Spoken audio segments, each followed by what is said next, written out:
नमस्कार। आज हम जानेंगे 18वें श्लोक का अर्थ। श्लोक 18। समशत्रौ च मित्रे च तथा मानापमानयोः शीतोष्ण सुख दुःखेषु समः संग विवर्जितः।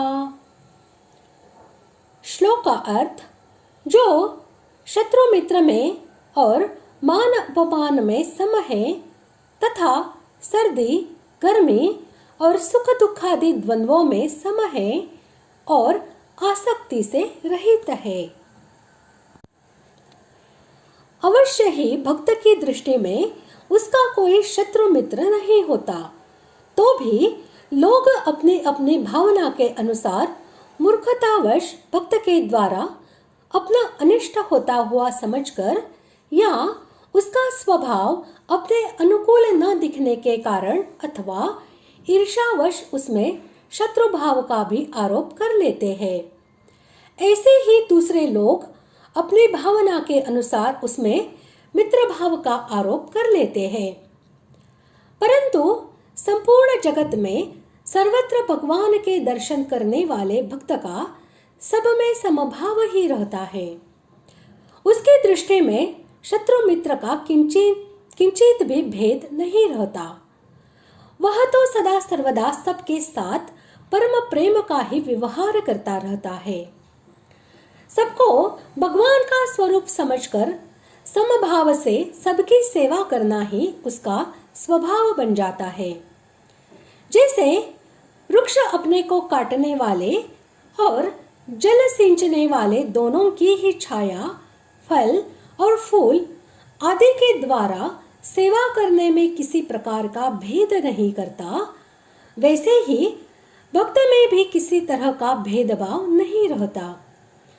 भक्त का समत्व वृक्ष की अपेक्षा भी अधिक महत्व का होता है। उसकी दृष्टि में परमेश्वर से भिन्न कुछ भी न रहने के कारण उसमें भेदभाव की आशंका ही नहीं रहती।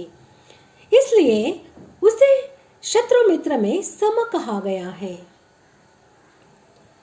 मान अपमान, सर्दी गर्मी, सुख दुख आदि अनुकूल और प्रतिकूल द्वंद्वों का मन, इंद्रिय और शरीर के साथ संबंध होने से उनका अनुभव होते हुए भी भगवत भक्त के अंतःकरण में राग द्वेष या हर्ष शोक आदि किसी तरह का किंचन मात्र भी विकार नहीं होता।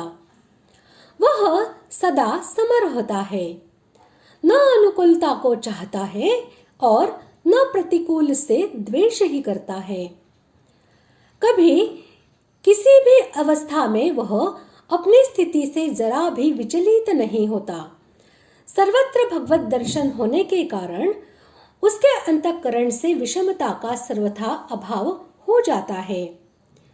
इसी अभिप्राय से उसे इन सब में सदा रहने वाला कहा गया है। संसार में मनुष्य की जो आसक्ति है वह समस्त अनर्थों का मूल है। बाहर से मनुष्य संसार का संसर्ग छोड़ भी दे, किंतु मन में आसक्ति बनी रहे तो ऐसे त्याग से विशेष लाभ नहीं हो सकता। पक्षांतर में मन की आसक्ति नष्ट हो चुकने पर बाहर से राजा जनक आदि की तरह सबसे ममता और आसक्ति रहित संसर्ग रहने पर भी कोई हानि नहीं है। ऐसा आसक्ति का त्यागी ही वस्तुतः सच्चा संग विवर्जित है।